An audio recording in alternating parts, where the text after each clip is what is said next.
Good morning and welcome back to my channel. I am back with another What I Eat in a Day video after a little bit of a break from YouTube. And if you are new to my channel, welcome. My name is Melissa and I make videos on health and happiness and just living your best life. And I share a lot about a low calorie density diet, which is essentially a way that you can eat so that you don't have to count calories, weigh or measure your food, and you can still lose weight. If you want to learn more about it, you can visit lowcaloriedensity.com, which is my website, and you can click on the tab that says New Start Here. So what I'm making this morning is a dark cherry, kale, cinnamon, banana smoothie. Now I'm using frozen bananas. I've got about 2 frozen bananas I've just put in my blender here. Now I normally don't measure my food, but just for the sake of this video so that you have a bit of a recipe that you can replicate, I've got 1 cup of washed kale here, and I'm gonna add that into my blender as well. And I've got half a cup of the dark cherries that I bought from Winco the other day. These were, I think, about $3, and you get a decent amount in there as well. So I've got that also. And I've got 1/3 of a cup of unsweetened soy milk, and you can use any unsweetened plant milk. And I'm just gonna sprinkle a generous amount of cinnamon in there as well. All right, so I've got all my ingredients in here, and I'm gonna add in 14 ounces of water. And I'm gonna blend this all up. If you want extra sweetness, you can add some stevia, but I think it'll be sweet enough because the bananas were really ripe before I froze them.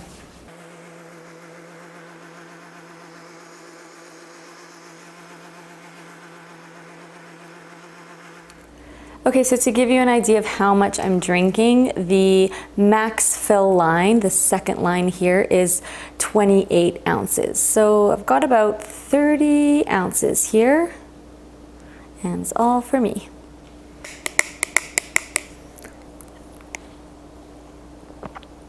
It's really sweet. And I'm also gonna eat 3 of these mandarin oranges. We bought them on sale, quite a few bags, so they've gotta be eaten up. Love these. All right, I'm going to make some lunch. This is going to be very, very filling and so easy and quick to make, mainly because 3 of the main ingredients have been prepped in advance, which is something that I highly recommend. Otherwise, every time you want lunch or dinner, you're gonna be spending a lot of time in the kitchen, and it can just seem very cumbersome and time consuming. And it just makes life so much easier if you have your grains prepped. So this is a big batch of quinoa that I made last night, and I'm going to be having some of this warmed up. Kind of making a salad dish with some warmed up ingredients as well. So I'm just kind of making this up. I've never had this exact combination, but I had something kind of similar yesterday and it was tasty. So I've got some leftover lentils I'm also going to warm up and add to this. And I baked 4 potatoes the other day. I've eaten 2 of them so far, and I'm gonna have this one. I'm just gonna slice it up and then warm it up in the microwave as well with the other ingredients. And then for the cold salad ingredients, I've got some spring mix. I'm gonna take a couple large handfuls of this and chop it up because I just like my greens nice and chopped up. And a handful of mung bean sprouts. And I'm gonna also slice up this onion, probably slice up 1/3 of this onion. Add this all together with some lime juice, some sea salt, some cayenne pepper, and I'm also going to be adding in some of this California balsamic smoked hickory, and it is delicious. Chef AJ actually sent me these as a thank you gift for being on her show, and I chose this one and the teriyaki, which is finished. The teriyaki was actually my favorite, but this one is also really good. So I'm just gonna drizzle this on top. Okay, so while I am prepping this, I thought I would answer a question that I've been getting asked quite a bit, and it's about making exceptions to this way of eating. It's about adding in a few higher calorie density foods here and there. So I often get asked, you know, once someone reaches their ideal healthy weight range, can they start adding in avocado? Can they start having pasta once in a while? Can they start having a bit of tahini in their salad dressing? And all of these other specific examples that people ask me. And the thing is, it really depends on each individual person's metabolism. So what I would say is, if something is highly addictive to you, like for me, if I were to start having peanut butter once in a while in my oatmeal, I know me, I would end up wanting it all the time. Like if you know that once you start having some chips, that you're gonna start wanting chips often, or once you start having a few cookies here and there are certain foods that you just know it's more likely that they're gonna be addictive for you, then those foods I recommend completely staying away from, because all of the hard work that you've done to lose the weight and, you know, get yourself into the routine of eating low calorie density meals, you know, you don't want to throw that all away because you tried to incorporate some foods that ended up being super addictive for you. But for things like tofu, which is a bit higher in fat, that's something that I've incorporated into my diet, and I have tofu every, you know, 3 days or so on average. And it's not something where I know I'm gonna want to late night snack on plain tofu. It's just not something that I'm interested in, and it's not very addictive for me. It's something that I can easily add a little bit here and there, and it's fine. Same thing with avocado. But it just comes with knowing your own personality and knowing what is addictive for you and what isn't. I've been down that path where I ate this way, I lost weight, and then I gained it all back. And it's the small, subtle choices of, you know what, I've been so healthy, I'm gonna have this. I'll have some vegan pizza, it's just a treat. I'll have this, I'll have that. And before you know it, you're consuming these foods on a regular basis. You're not following a completely low calorie density, whole food, plant-based diet anymore, and you can gain back some of the weight.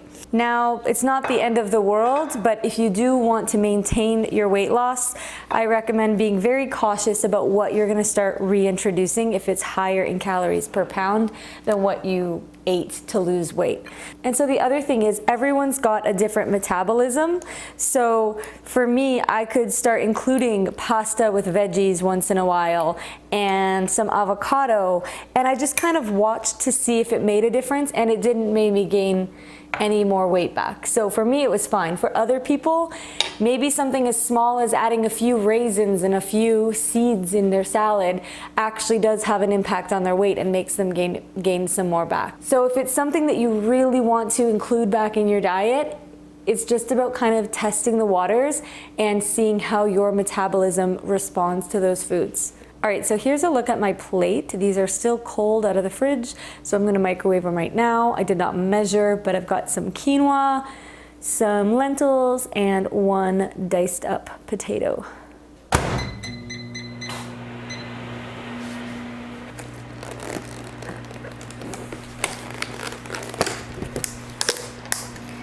All right, I'm just chopping up my leafy greens.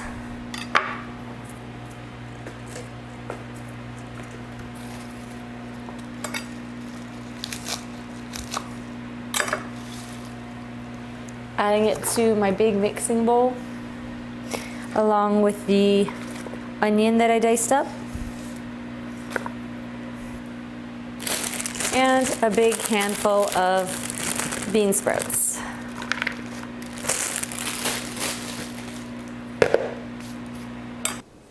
All right, so I microwaved this for 3 minutes, and now we're adding everything to our big mixing bowl. I'm gonna add a drizzle of this balsamic, a big drizzle. Let's see. Cayenne pepper for some spice.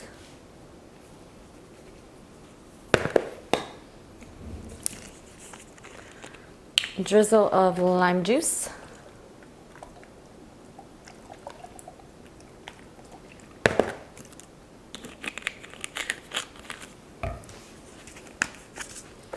And some sea salt. Let's give it all a good mix together. Honestly, it's not gonna be the most appetizing looking meal. It's not gonna look Instagrammy. It's just real food, and I'm here by myself eating my lunch, so it doesn't really matter what it looks like to me because it's healthy, it's tasty, and it's filling.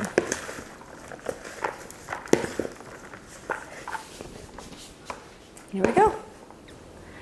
And all of this is not going to fit on that plate, so I'm just gonna eat however much can fit on the plate, and if I'm still hungry, I'll eat the rest.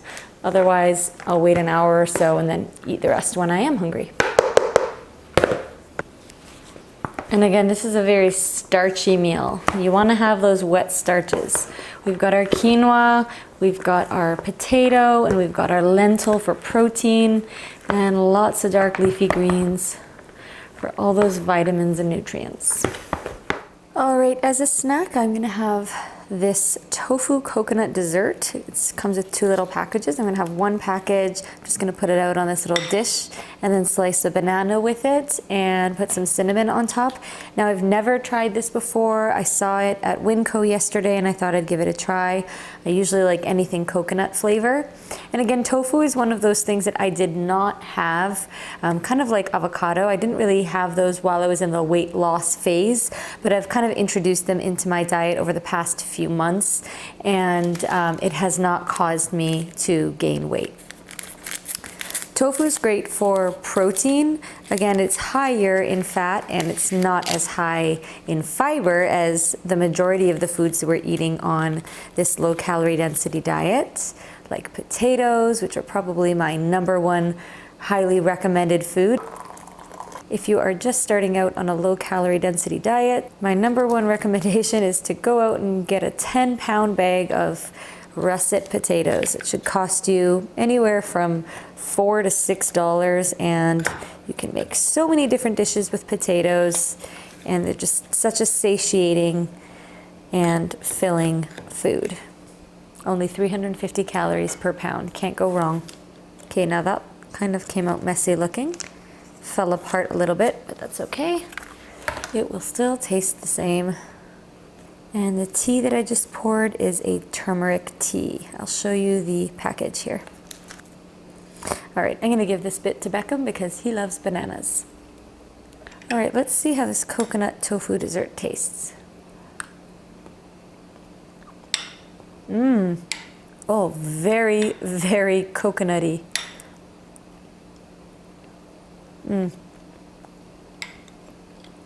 That's really nice.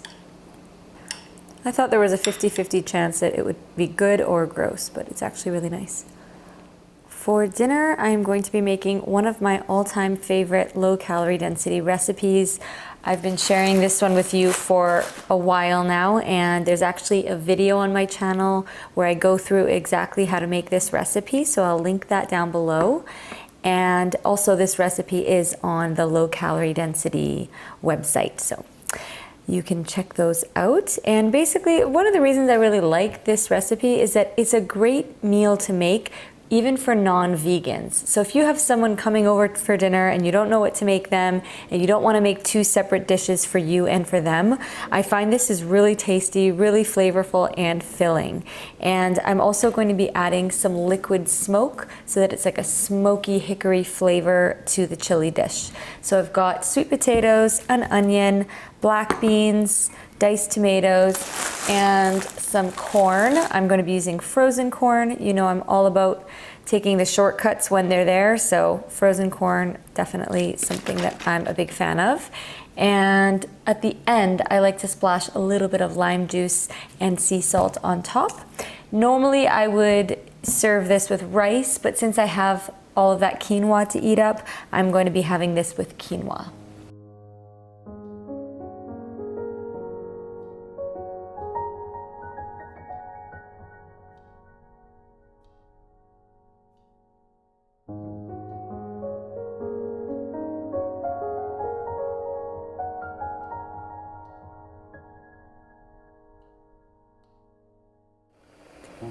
All right, so the sweet potato and onion have been cooking for a little while, and now I'm gonna add in the black beans and the diced tomato.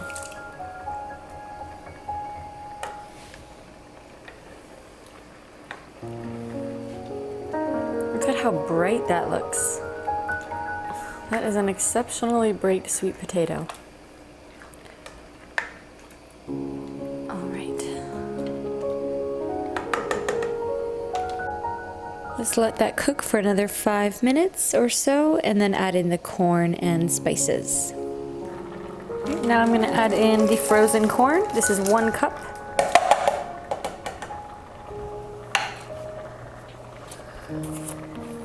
And a few drops of liquid smoke.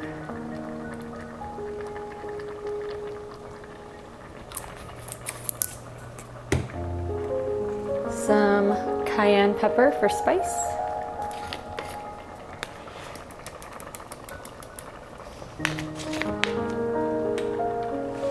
I'm just gonna let this cook for another few minutes.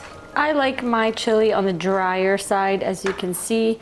If you want it to be a little bit more liquidy, you can just add some more water.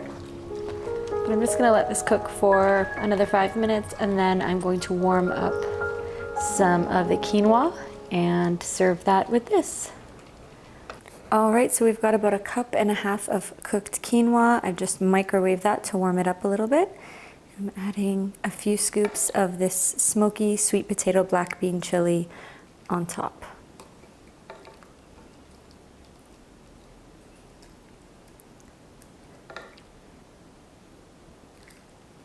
There we go.